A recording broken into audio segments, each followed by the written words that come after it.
This game brought back so much nostalgia that it almost reminded me of the golden age of gaming. Don't be afraid to stick around till the end to learn about our final review. But ladies and gentlemen, welcome to today's episode of Simply Honest. This is the show where I try to give you honest yet simple first impressions of various games, whether they are from indie studios or from AAAs, because I believe every game has a story to tell. And in today's episode, we're talking about the game known as Duskfade. Now, of course, before we begin on today's review, today's context about this game is that I did this review based entirely on myself completing the base campaign of the game itself while taking a minor backseat to collecting major collectibles. I personally was able to find relatively 60% of the collectibles in the game, so this is based on my completion of around 9.5 hours of total game time. Now, Duskfade is a game that has a lot of very hardcore Clockwork style themes with a little bit of magic sprinkled in throughout the entirety of the theme of the worlds and also the various forms of technologies that are available to you as the character. But Duskfade itself centers around you playing as a character by the name of Zirian, who lives alongside with his sister Alira. And Alira herself is working to become a master clockmaker while Zirian does what he can to support his family. However, right at the very beginning, the game brings a lot of various forms of sad undertones as you are set into a world where there is a sense of emptiness and a sense of sadness.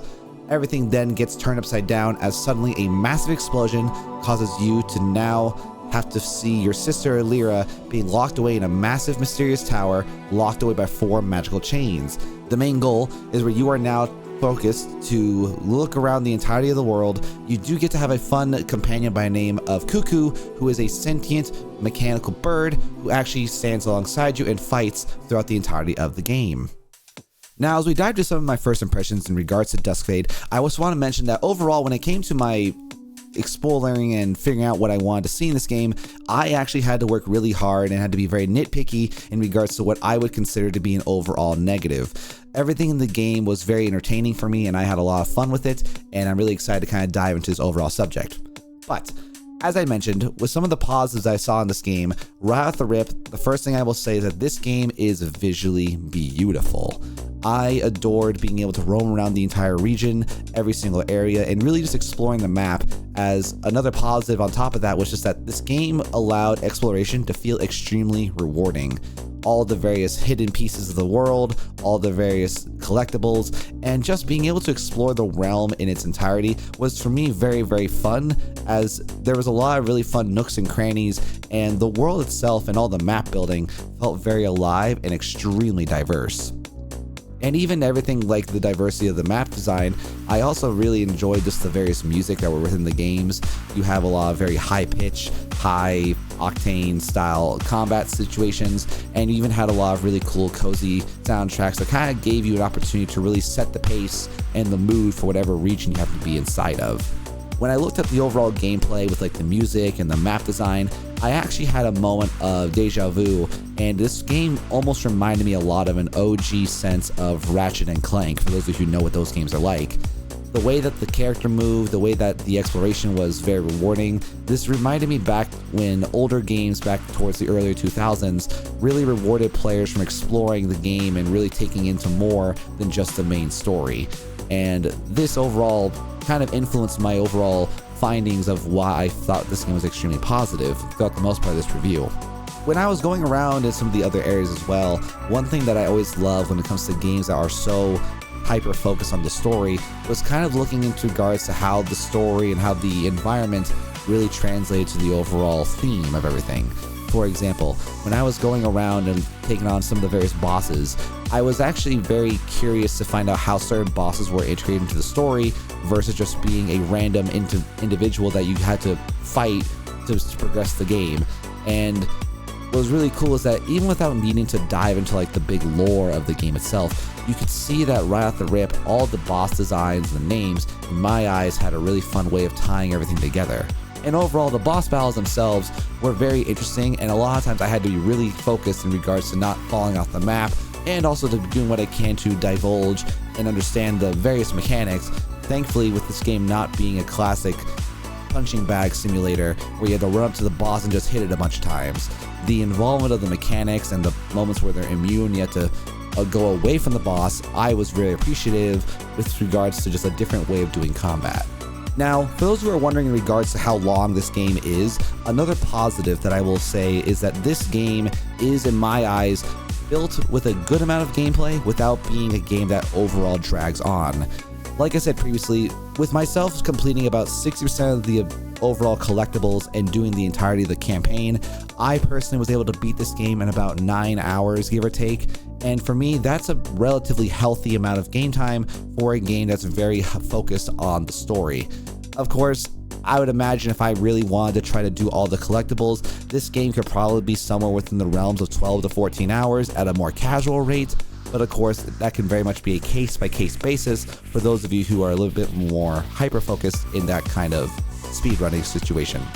One of the final things I'll talk about in regards to the positivity of this game is that a lot of times I feel like current games have a situation where you have this inevitable skill gap, this point in the game where casual players will almost be warded away from being allowed to complete the game that they've had such a good time with. For example, a lot of games will go on from being a really simple punching bag simulator where you just punch the boss, explore, punch the boss, and explore, to now suddenly becoming a borderline Dark Souls game where you need to master parrying, mechanics, elements, and skill strats, and all these things are thankfully non-existent in this game in a positive manner. What I mean by that is that this is a game that you are able to progress, upgrade, and fight how you feel like you wish to, but you're not needing to upgrade your character to the max in order to progress through the game. Now, of course, any form of a game with a positive, there's always going to be some degree of a negative. Now, as a slight disclaimer, a lot of the negatives that I'm going to be talking about, in my eyes, are extremely opinionated. These are things that I feel like would have made the experience better for me personally, but I don't believe that these negatives would have impacted the overall game itself. Now, the involvement of your companion Cuckoo. For those who do not know, Cuckoo, once again, is a animatronic bird who is basically, if you're a Legend of Zelda fan, is your little floating pixie friend who just constantly yells at you every time you get hit. Now, Cuckoo does have the ability to fight back by using her various forms of blaster shots and even using some of her bullets to explode the enemies, but throughout my gameplay, I did not physically see her assistance, or I didn't really feel her impact throughout my gameplay. The reason why I feel this is a little bit of a negative is mostly because I would have loved it if Cuckoo was a little bit more in your face, more active during the battle. But again, personal opinion, I still loved her as a character. I just didn't really enjoy her when it came to having her in the realms of combat. And the last thing I will say is a negative. This one I will kind of take a moment to kind of try to explain a little bit better, is that this game does not need you to upgrade your character to progress through the game. What I mean by that is that this is the game that, even with all my limited amount of experience and getting of certain materials and upgrade items, I was able to get through almost the entirety of the game with only one bonus HP increase and one bonus mana increase. And I didn't really ever feel like I needed bonus HP because the way that this game was built with how the potions are, a lot of things in my eyes were just not necessarily too easy, but it was just one of those where I didn't see the need to level up. Now then again, the reason why I want to take a moment to justify this is that I think this is another point that can be a positive and a negative. The reason why this can be considered a positive is because that if you are a person who doesn't necessarily have the patience to roam around the entire world to try to get every single collectible to progress through the game, this game allows you as a player of any skill level to just quite simply look around, go through the story, and complete it at your own level and at your own pace. The reason why I would think this is a negative is that I would just like to feel that there would be more of a reward for getting all these different types of weapons, especially if the gameplay would get a little bit more difficult. But again, personal matter, at the end of the day, I do believe that you do not need to level up your character all the way. It would make the combat easier, but it didn't make the biggest difference for me at the end of the day.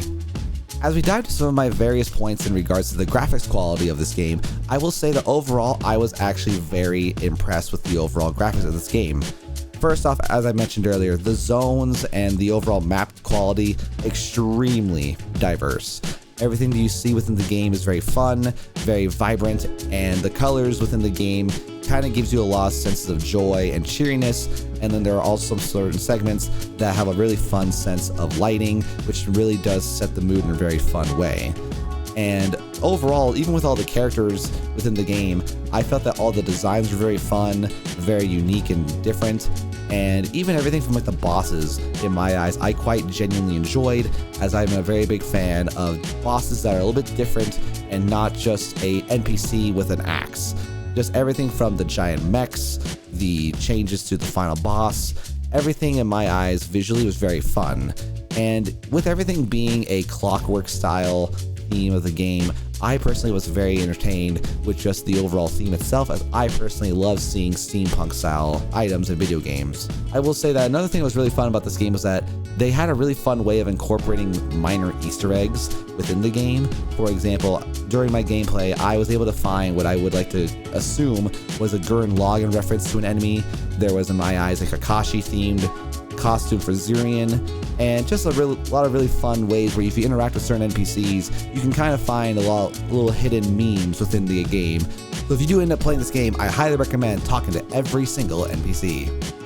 Now, in regards to the story of Duskfade itself, like I said previously, for me doing a start to finish time, I was able to complete the entirety of the game, at least from the campaign, and 60% of the collectibles, with give or take around 9.5 hours of total game time. And when it came to the overall quality of the story, I felt like the story definitely had a very clear message. Overall, this game had a very simplistic style of a coming-of-age story, starting off everything in regards to the growing of a immature child to the acceptance of needing to push forward towards the future and not letting the past kind of control you and getting stuck in the past due to losses or due to things being too painful. I think that overall, everything that this game had is that the story was really interestingly paced, and what was really nice is that the boss battles throughout the entirety of the game kind of gave you a lot of hints in regards to who the final boss was, and all the bosses were very theme oriented versus just being random location themed with a large amount of hit points. Every boss was very directly tied into the actual story, which I personally very much enjoyed. Personally, for me, one of the biggest gaps that I had in regards to Zirian's development was that when you go from the tower explosion and then right into the adventuring, there wasn't really a situation that explained how Zirian happens to have understood or let alone knew how he got so proficient with his sword. I believe that there was a point in the game where they had briefly mentioned his grandpa taught him loosely. But again, I feel like that would have been a really cool situation in the game where Zirian could have looked for a person to teach him combat skills in order for him to learn his combos and his way of fighting. But then again though, personal matter, and I think it would have been a really cool thing to add to the game, but overall not detrimental. Now, in regards to my personal opinion and it's the fact that this game has a potential for an additional to the game or an additional to the series, I believe that that's kind of going to be imagined in regards to how we looked at things like Ratchet & Clank or even Kingdom Hearts. In my eyes, the way that the game summarized and completed itself was that the game allowed us to wrap up the story and gave Zirian and Lyra a sense of being finished. I do not think this game necessarily needs a second one, as again, the narrative focus of the game was completed and they were able to put a lot of things to bed.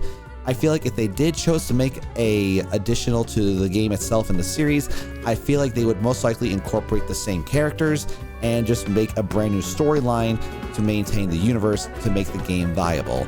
But again, I don't think this game needs it, but of course, that is always an option with depending on how the game studio wants to go. Now, as we dive into some of my final thoughts in regards to how I felt this game was, I will once again say this. Duskfade itself was actually a genuine surprise for me. I was not expecting a platformer made by Fireshine Games, the people who made Core Keeper, and I wasn't expecting a game like this to be this entertaining for me. When I was doing my initial game review over on my Twitch page and YouTube page, I was finding myself really wanting to complete the story, as I was finding myself very engrossed with the narrative. I really wanted to see how it ended, and overall, I had a really fun time checking out this game itself, which allowed me to really realize that with a game that was purely focused on the narrative, this game kept me as the player very hooked to the overall story.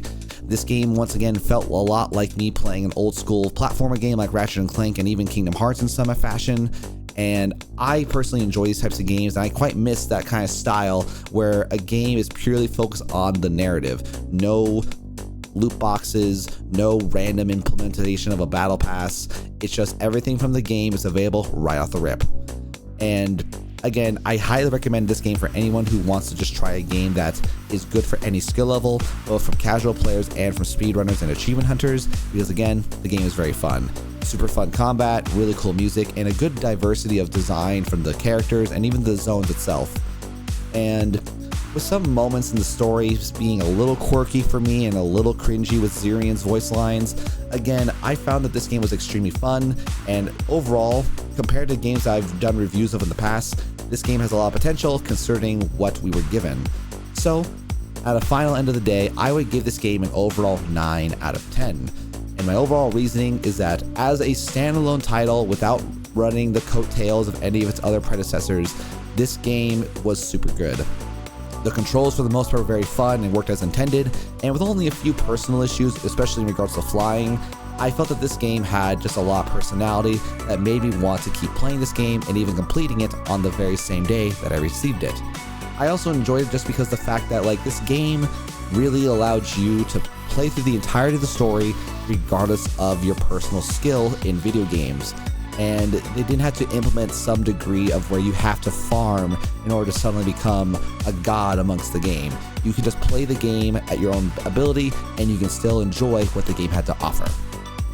But as always though, if you guys did end up enjoying today's review, do consider liking, following, and subscribing. And do consider checking out some of our upcoming future reviews, as we have a lot upcoming on this channel. And let me know down in the comment section how you felt about this game in particular, or if you have games that you would like to add on to our upcoming recommendation list. But as always though, this has been Simply Honest. I've been your host, NiccoSilverado, and we'll see you guys all on the next review. But as always though, adios, sayonara, and goodbye.